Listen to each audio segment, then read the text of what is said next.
So what I'm working on today is more passion flower. So the passion vine has tons and tons of fruit, and I wasn't going to harvest any of the flowers and leaves for medicine this year, because it's it's a year-old plant. Let's see if I can get that focused. But it's doing so well that I thought I would go ahead and make a tincture. And so you want to use the leaves and the flowers. And I actually started out with a 4-ounce jar. This is an 8-ounce jar. But the plant just keeps producing these beautiful, beautiful, beautiful flowers. So what I've done is I've put it into a pint-sized jar. And then I'm going to just gently kind of pull the petals off of the flower. Now, some herbalists will put fresh herbs into a blender, and you can do that and really get very, very small pieces. What that gives you is a much stronger tincture, but stronger isn't always better. And what I'm doing today is the folk method. I'm not really weighing anything out. I'm just eyeballing everything. And since, the plant just keeps producing more flowers and new leaves, I thought, well, let's just make a tincture. Even though I already have a passion flower tincture, I thought, let me go ahead and get some from my own plant. This is a first for me. I've always used other people's herbs to make passion flower tincture, so this is quite fun. But you can see how, just by breaking up these flowers and just dropping them in this larger jar, we're already filling this jar quite full. Who knows, by the end of the season, I may be into a quart-sized jar. So this is how I do it. When you get a plant, and a lot of plants do this, they flower at different times. And so you just collect the flowers, and you don't want to get all of them. You want to leave some of them to go to seed and fruit, and leave some for the pollinators. In fact, there was one beautiful flower today that I wanted to harvest, but there was a bee just in love with that flower, and I just had to leave it alone. So this is a passion flower leaf. You can see these deep lobes. It's got 3, like almost like a foot, And what I tend to do with them is find, similar sizes, and then just kind of stack them on top of each other. And then I will just sort of roll them up and then take sanitized scissors and then just cut them up like this, drop them into the jar. I like to coarsely chop, the fresh herbs.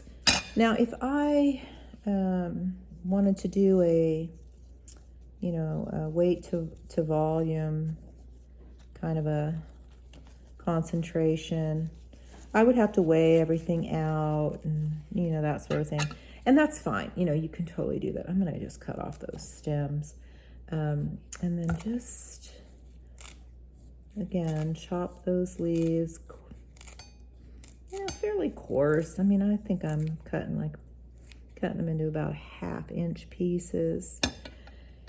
And what that does is it increases the surface area of the alcohol. It only, it just helps, because the alcohol is eventually over time going to break down all the cell membranes, and then, the medicinal properties will come out, through the herbal matter. So you can see, I've almost filled up this jar. There's room, there's more room for more flowers and more leaves. So, as the plant continues to grow and flower, I will continue to add to this jar. Now, there's no liquid here. We want to top it off because we do not want air in there. So we want to just top it off. I'm using 100 proof vodka, which is 50% alcohol. And so that's a stronger alcohol, but it really makes a very nicely,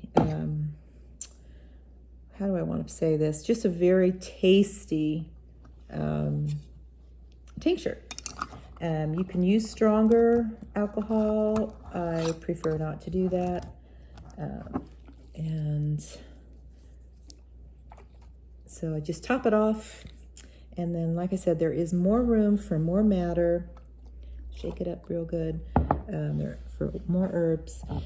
And I'll just continue to add to this. And if the plant continues to just be as prolific as it is, I may end up with a quart by the end of this season. But it tastes wonderful. I've already, when I empty this jar out, because I had been tincturing the passion flower in here, I emptied it out into this jar, and then I added a little water and just tasted it, and it's really quite nice, quite sweet. Those flowers, if you could smell them, they smell so fragrant.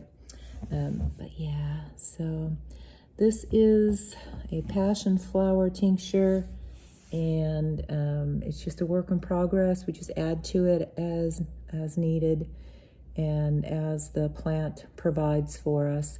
Why passion flower, you may be wondering? It is a class of herbs known as a nervine, and those work on the nervous system. They calm the nervous system. They can help with insomnia. They can help with muscle spasms. They can help with a racing, thought process, kind of, that record that just keeps playing over and over again in your mind, some story that you've made up that maybe isn't necessarily true, but you've convinced yourself that it is. Passion flower can help with that.